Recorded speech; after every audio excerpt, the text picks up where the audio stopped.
Hello, how are you? Good evening. It's 9 p.m.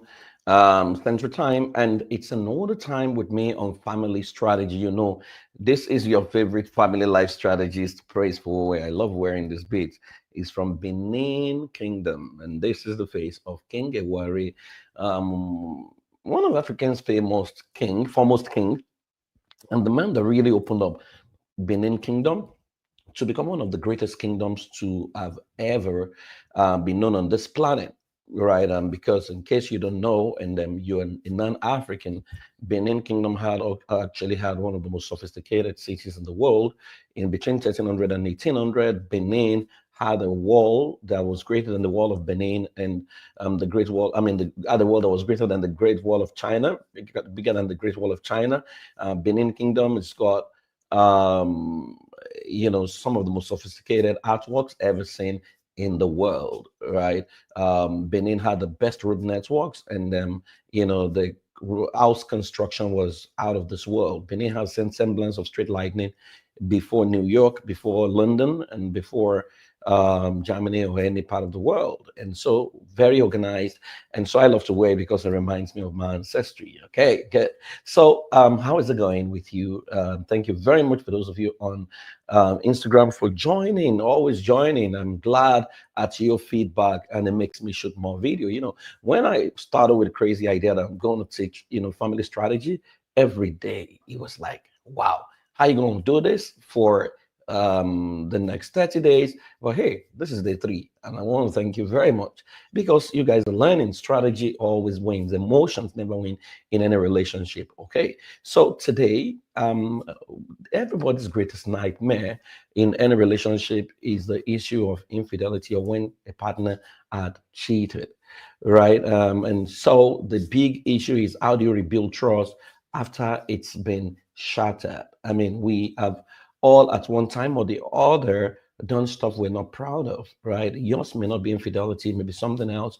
And it becomes very difficult for people to trust you. Maybe you breached confidentiality, or you snitched on a group, or you trusted someone with someone else's secret and it became a problem, or you just whispered something to someone, and before you knew it, it became a major issue on social media, or you had a very harmless chat with someone, and it became a big issue. I mean, we've seen people manipulate things. We've seen people done things genuinely. We've seen people, just a few months ago, we saw CEOs and the head of HR resign because they pushed their luck too far by going to watch a concert, and then the two of them were together.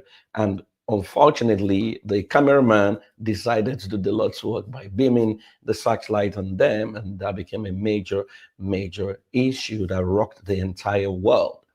Trust me, there is no two ways to these things. There is no easy route to these things when trust has been shattered. I remember I was working with a client, who had been caught cheating, by the wife. And I mean, she had listed a lot of times for reconciliation, and the guy felt, oh, what she was asking for was too much. And I remember saying, see, when we have messed up as men, there is no need for arrogance. What you need to do, if you genuinely feel what you've done was wrong, is to just keep appealing, right? The forgiveness is no longer in your hand, it's in the hand of the person who is hurt.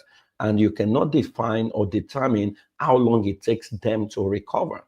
All right. You just have to keep appealing, and you have to show that you've turned a new leaf. Many people never heed that counsel. They become arrogant. They keep carrying themselves as if they did nothing wrong. And I always say that, see, even when mistake has been made, or let's even say it wasn't a mistake, let's say it was a lapse in judgment, right? You want to remain humble, you want to remain calm, you want to keep appealing for as long as it takes. You can't grow up one day and then begin to accuse the other person of not being considerate. In fact, many of us do it maybe within 2 weeks. We expect the other person to have forgiven us. We forget that if roles were reversed, we wouldn't do the same. And so it can be very traumatizing for the person. And when we talk about when trust has been shattered, it's not until you sleep with someone else. It can be stuff like chats that we delete. It can be stuff that we're not proud of. It can be momentary moments of madness. It can be emotional affair. It can be loose talks and many of the things. I mean, because sometimes, right, you're just in your vulnerable moments, and the person that comes along that period that you think you're close to is not your spouse, you know, becomes an outlet for stuff that many people are not proud of. The first point is to avoid, but hey, when you found yourself in this loop, you need to understand that your life is no longer in your hands, and you need to find a way around it to genuinely apologize, especially when you have been caught. Now, I want people to know that when this loop happens, you don't just look at words, you want to look at why.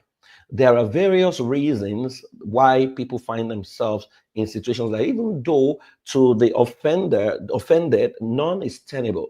But I want us to look at it from a broader perspective and understand what could be going on, because people genuinely deal with issues that is beyond them. There is what we call learned helplessness.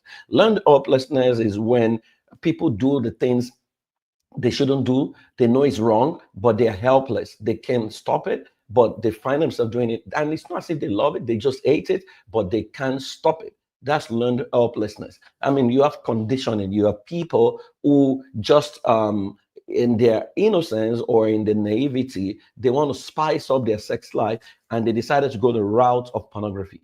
And pornography is a jealous lover. It only thinks about pornography. It thinks about itself, not any other person.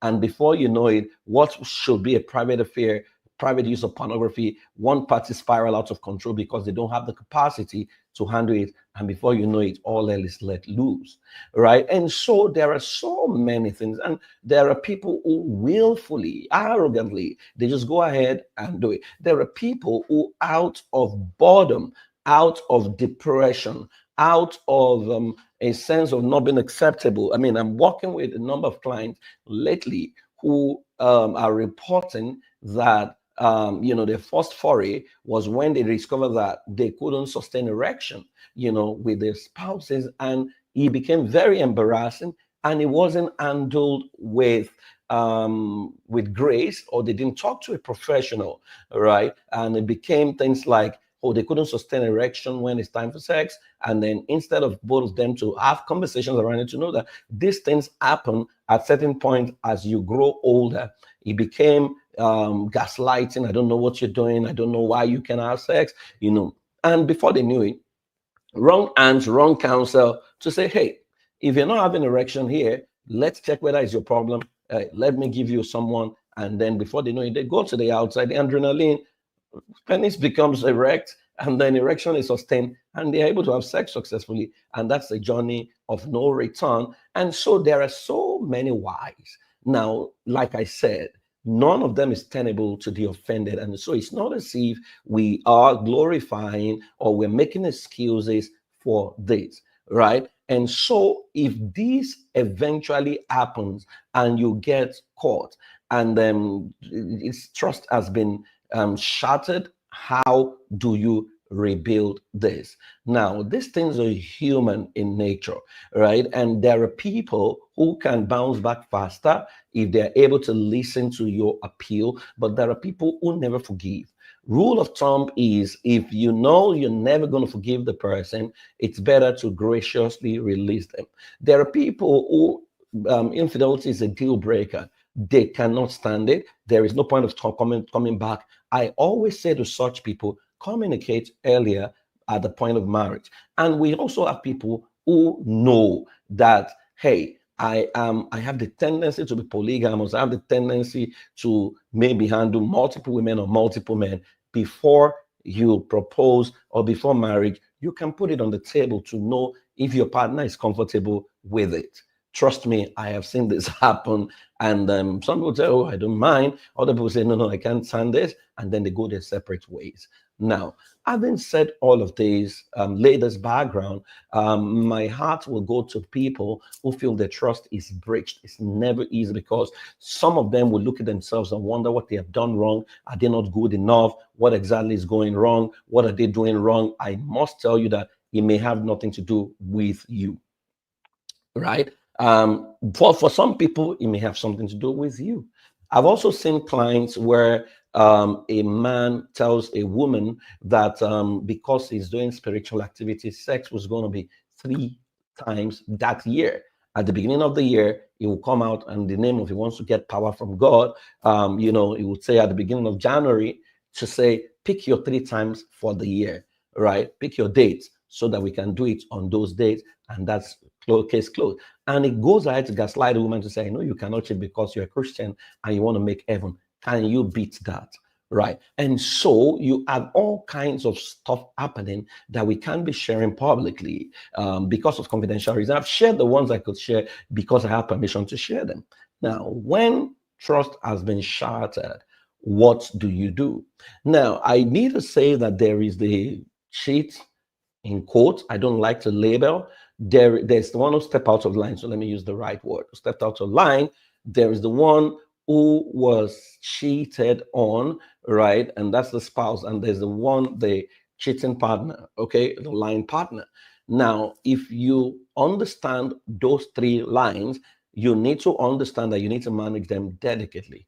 Now, for someone who knows I shouldn't have done this, it's a case of you have misrepresented yourself to the partner you cheated with. And usually I recommend you want to get someone who believes in you to go apologize. Now, why you need to apologize is very simple. Because for it to be a scandal, it means it's a secret, right? And so you want to do everything, apologize, appeal, do everything. Sometimes scandals don't happen, because they were meant to happen. They happen when we become arrogant and we can't simply say we're sorry, right? When the person that we've hurt is heartbroken, because some people in their ability, they will lie that they're not married, they will lie that they don't have a child, but they're all over the place paying exorbitant money, to do whatever they're doing, right? So you might want to go apologize to that person, and then you want to apologize to your spouse. Almost immediately, you need to get someone whose integrity is intact to stand in for you. Okay. And so you want to own your mistake, no gaslighting. Whether your spouse gave you sex or never gave you sex, it's not a time to let her know, let him know it was because you denied me of sex. It was because, no, there's no because. You have done this, own your mistake, apologize. Okay, you need to do that. And that apology is not a 1 day apology. It can be 1 year, it can be 2 year. You just have to be humble, right, about this. Number 2, set small daily proof point. Don't be quick to trying to impress your spouse, because you need to understand that there is a pattern to what happened and there is a root cause to what happened. And that's why I always recommend that you check in to work with a professional almost immediately, because they need to analyze what you were dealing with. May be more than what started during your marriage. Maybe something that you are responding to, which is a trigger or a trauma, that you have not even paid attention to. Many people, had a very reckless upbringing, of abuse and what have you, and then they break free as they mature. But again, something triggered that, and they went back to a pain they have not treated. And so you want to set small daily proof point, and you need to show that you are working with a professional. It's very, very important. Now, some of you will say, "Oh, nobody should know because of your reputation." There is nothing called reputation at this level, because reputation is gone. So, what you want to do is find someone you can trust. Find a matured professional that you can trust. It's not everyone you can trust with your secret, because some people are just leaking out. But you have a right to sue when confidentiality is breached. Number 3, create shared rituals of transparency, right? So if you used to password phones, you can no longer password phone. And if used to say, oh, okay, I can use the delete button. Hey, deleted messages can be recalled, right? So you don't even want to go the part anymore. Some of us in the early days, I say, I can delete. But breach of portals and stuff has shown that nothing is truly deleted because it's on someone else's platform. So a copy is somewhere, so you don't want to throw the part. So you want to show that, hey, you will be transparent. That might be very tough, especially if you've lived your life in secrecy, or if you have gotten to a place where you think you are smart about whatever you're doing. None of us is smart. We are actually stupid when we think we're smart. Smartness is to avoid. And I'm speaking for all of us, right? And so create shared ritual of transparency. Let your spouse know, seek to know from your spouse what they will be comfortable with. So if you're going, they want to know where you're headed to, that's fine. Oh, sweetheart, I have arrived. You need to make that, because the situation sometimes provide a pathway for total deliverance, because it's not to disgrace us, it's to help us get better, right? And so create shared ritual of transparency. Number 4, set mutual trust metrics. Mutual trust metrics to say, okay, your spouse wants to know the truth. You want to get someone who can actually broker a meeting with you to help both of you know what is sacred and what you consider private. So if your spouse says, what, I don't want you to keep maybe a female secretary or something, or I don't even mind you keeping a female, but at the point of emotional connection, you need to let me know, right? And so for the other partner, because some partner will say, oh, I can undo anything you tell me, I can undo anything you tell me, then you tell them the truth and the whole hell is let loose, right? If your spouse can be emotionally accountable, then you have a fantastic spouse. One of the things we must learn to do as a people is to understand that sometimes we will have people we meet who look prettier, who look more handsome, who we have feelings for. We must normalize the ability to have conversations around this without feeling offended. A lot of couples are unable to do that, and that's very strange. That's very weird, right? Where your spouse is driving and sees a beautiful lady, you can't tell you, oh wow, that lady looks beautiful, because you're going to feel offended, right? The moment we can't create that environment, it means that he has to keep a secret what it feels good that he cannot talk to you about. Not knowing that, you see, nothing scares your sexual urge like communication, that the moment it talks about it, right, it's able to overcome it. It won't go through with it, right? And then lastly, forgiveness must be processed, not pressure. One thing the offended person needs to know is the forgiveness is a gift that you give even before the offense is committed. If you know you lack capacity to forgive, or you can't look beyond what the partner has done, you may need to let them go, release them. And it's okay. If you think divorce is what is going to heal you, it's absolutely fine.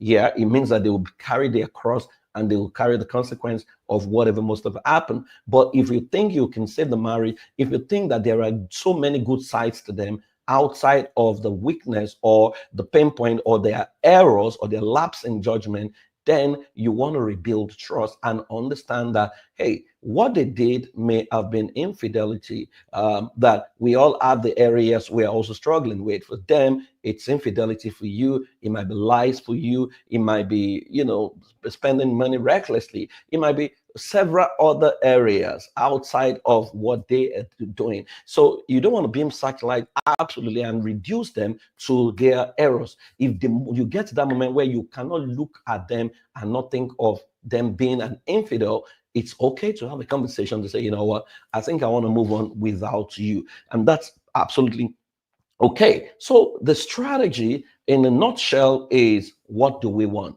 And that is the most important question. Do we want to rebuild marriage? Do we want to be happy together again? Or do we want to go our separate ways? Then what is the internal capacity to achieve this? What are the gaps? That's why you need to work with a professional, because they are able to do a total inner audit to find out the triggers, to find out the remote causes, to find out the immediate causes, to find out your pattern of decision making, to find out your memory scrambling, to find out a number of things. You need to get a professional to work with you, right? And then the operating environment. Who should know, who should not know, because also you don't want a situation where the whole world has gone, you have gone to report to the entire world, and then you both have forgiven each other, but they can't look past your spouse as an infidel, an adulterer or something like that, right? This matter must be carefully handled. It's something we pray never happens, but when it happens, there's always a way out. Marriage, after all, is between two partners who have chosen to forgive each other and to stick together regardless of what it is. But you guys must now choose each other. You must build proper friendship